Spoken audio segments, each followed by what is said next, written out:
تھوڑا سا بس ہو گیا ٹھیک ہے۔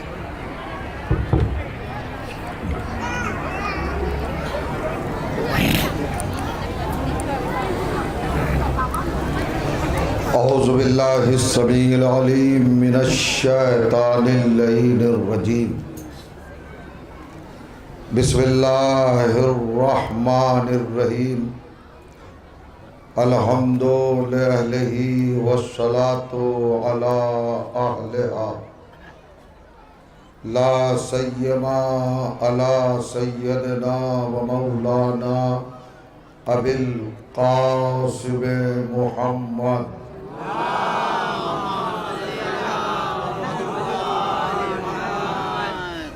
وَأَهْلِ بَيْتِهِ الطَّيِّبِينَ الطَّاهِرِينَ الْمَعْصُومِينَ الْمَظْلُومِينَ وَاللَّعْنَةُ الدَّائِمَةُ عَلَىٰ أَعْدَائِهِمْ أَجْمَعِينَ مِنْ يَوْمِنَا هَٰذَا إِلَىٰ يَوْمِ الدِّينِ أَمَّا بَعْدُ فَقَدْ قَالَ سُبْحَانَهُ وَتَعَالَىٰ بسم اللہ الرحمن الرحیم ولا تحسبن الذین قتلوا فی سبیل اللہ امواتا صلوات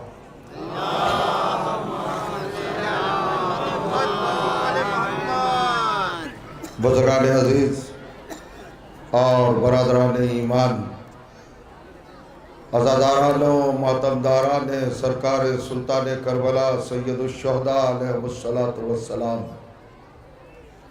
آپ کی بابرکت اور مقدس سماعتوں کی بارگاہ میں اس وقت کی اس مخصوص اور اہم تقریر کے حوالے سے عنوان کلام کے طور پر قرآن مجید کی جس گرامی ترین آیت کو تلاوت کرنے کا شرف حاصل کیا، یہ مطہر اور معظم آیت کلام الہی کے تیسرے سورہ یعنی سورہ مبارکہ آل عمران کی 169ویں آیت ہے۔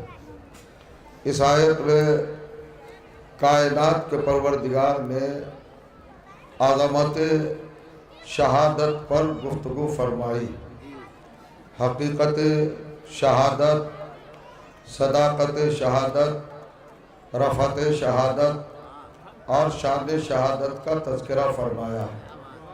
شہادت کی اللہ کی نظر میں کیا عظمت ہے، کیا تکریم ہے اور کیا عزت ہے، کیا مقام ہے۔ یہ عالم اسلام اور عالم اسلام کے تمام افراد آج اس نقطے پر، اس منزل پر اور اس محل پر تدبر کریں، تفکر کریں، سوچیں اور فکر کریں، غور کریں، تھنکنگ کریں کہ کائنات کے پروردگار نے کس لب و لہجے میں شہادت کا تذکرہ فرمایا ہے اور شہید کا ذکر کیا۔ ارشاد ہوتا ہے وَلَا تَحْسَبَنَّ الَّذِينَ قُتِلُوا فِي سَبِيلِ اللَّهِ أَمْوَاتًا، ہرگز ہرگز، نیور نیور، کبھی بھی، وَلَا تَحْسَبَنَّ الَّذِينَ، دیکھو ان لوگوں کے بارے میں گمان بھی نہ کرنا، سوچنا بھی نہیں، فکر بھی نہ کرنا۔ توجہ کریں، اپنی عقل کے ظن، وہم، توہم اور الجھن کو ایک طرف رکھنا۔ وَلَا تَحْسَبَنَّ الَّذِينَ، ان لوگوں کے بارے میں گمان نہ کرنا، سوچنا نہیں۔ قُتِلُوا فِي سَبِيلِ اللَّهِ، جو لوگ اللہ کی راہ میں قتل کر دیے گئے، امواتاً، انہیں مردہ تصور نہ کرنا، ان کی موت کا تصور نہ کرنا، بل احیاء، بلکہ وہ زندہ ہے۔ اللہ شہداء کی زندگی کا اعلان فرما رہا ہے۔ میں چند گزارشات، چند معروضات اور چند افکار و نظریات آیات قرآنی کی بنیاد پر حقیقت شہادت کے تعلق سے آپ کی سماعتوں کی بارگاہ میں رکھنا چاہوں گا۔ عالم اسلام ایک آزاد عالم ہے، کشور ہے، اور خود دین اسلام ایک آزاد دین ہے جو ذہنوں پر کسی فکر کو تھوپتا نہیں، کوئی دباؤ نہیں ڈالتا، کوئی دبش نہیں ڈالتا۔ اس کے اندر زبردستی نہیں ہے، جوڑ نہیں ہے، زور نہیں ہے، اس کے اندر اکراہ نہیں ہے، جبر نہیں ہے، چونکہ قانون بنا لا اکراہ فی الدین، دین میں کوئی جبر نہیں ہے، لہذا انسان کو فکر کے حوالے سے آزاد چھوڑا گیا۔ انسان کا رائٹ ہے، ذاتی حق ہے، انسان کو اجازت ہے، رخصت ہے، پرمیشن ہے کہ وہ جو چاہے سوچے۔ سوچ سکتا ہے کہ اللہ ایک ہے یا دو ہے، سوچ سکتا ہے قرآن اللہ کی کتاب ہے کہ نہیں ہے، سوچ سکتا ہے دین اسلام حق ہے کہ نہیں ہے، سوچ سکتا ہے نماز واجب ہے کہ نہیں ہے، سوچ سکتا ہے روزہ فرض ہے کہ نہیں ہے، سوچ سکتا ہے حج لازم ہے کہ نہیں ہے، سوچ سکتا ہے 1,24,000 انبیاء ہے یا نہیں ہے۔ سوچنے پر کوئی پابندی نہیں ہے، سوچنا الگ ہے اور عمل الگ ہے، اقدام الگ ہے۔ توجہ چاہ رہا ہوں، یقین اور ایمان الگ ہے۔ سوچنا، تھنکنگ کرنا، فکر کرنا اللہ نے آزاد چھوڑا ہے، جہاں ہر سبجیکٹ پر اور ہر موضوع پر، ہر پہلو پر، ہر رخ پر، ہر اینگل سے، ہر کیفیت سے، ہر حیثیت سے، ہر طرز سے، ہر انداز سے، ہر رخ سے سوچنے کا حق انسان کو تھا۔ وہی انسان کو مقام شہادت پہ مجبور کیا اور کہا شہید کو مردہ سوچنا بھی نہیں۔ توجہ کریں گے آپ، شہید کو مردہ سوچنا بھی نہیں۔ صلوات پڑھے محمد و آل محمد پر۔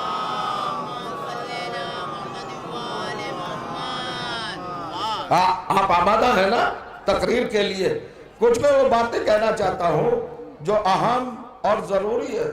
ہر جگہ پر سوچ سکتے ہیں، مگر یہاں پر عقل کو اللہ نے جکڑ دیا، دماغ کو بھی پکڑ لیا اور زبان کو بھی پکڑ لیا۔ سورہ بقرہ میں کہا وَلَا تَقُولُوا، توجہ کریں گے آپ، قُتِلُوا فِي سَبِيلِ اللَّهِ أَمْوَاتٌ، انہیں جو ہماری راہ میں قتل کر دیے گئے انہیں مردہ نہ کہو۔ ایک جگہ پہ کہا مردہ نہ کہو، دوسری جگہ پہ کہا مردہ نہ سوچو۔ کہنے کا تعلق زبان سے ہے، سوچنے کا تعلق دماغ سے ہے۔ اللہ نے زبان کو بھی پکڑ لیا اور دماغ کو بھی پکڑ لیا، یعنی شہید کو مردہ نہیں کہہ سکتے، شہید کو میت نہیں کہہ سکتے، شہید کو ڈیڈ نہیں کہہ سکتے، شہید کو بیکار نہیں کہہ سکتے، شہید کو معطل نہیں کہہ سکتے، شہید کو فری نہیں کہہ سکتے، شہید کو آپ یہ نہیں کہہ سکتے کہ اس میں جرات حیات نہیں ہے۔ نہیں، قرآن کہہ رہا ہے وہ زندہ ہے۔ پہلے کہنے کو کہا اور پھر سوچنے کو کہا۔ یہ پروگرام، یہ منصوبہ، یہ تحریک، یہ اسکیم، یہ روجنا، یہ انداز، یہ روش، یہ طرز، یہ سنت، یہ سیرت، یہ قانون، یہ دستور اللہ نے کیوں قائم کیا؟ توجہ چاہ رہا ہوں، حسین کے احترام میں قائم کیا۔ علماء بھی تشریف فرما ہے۔ آپ جانتے ہیں اللہ کے علم غیب میں راسخ تھا کہ کچھ بد ذہن لوگ اور کچھ بدتمیز زبان افراد اس دنیا میں آئیں گے جنہوں نے بنی امیہ کے دسترخوان کا زہریلا نمک کھایا ہوا ہوگا، جن کے ضمیر بکے ہوں گے، جن کا خمیر بکا ہوگا، جن کی تخلیق کج ہوگی، جن کی خلقت ٹیڑھی ہوگی، جن کی نسل غلط ہوگی، جن کا شجرہ مشکوک ہوگا، جن کا ایمان داغدار ہوگا، جن کا نفاق بولتا ہوا اشکار ہوگا، وہ لوگ آ کر یہ کہیں گے عزاداری سے کیا فائدہ، ماتم سے کیا فائدہ، ذکر حسین سے کیا فائدہ، تذکرہ سید الشہداء سے کیا فائدہ، اس فاترداری سے کیا فائدہ،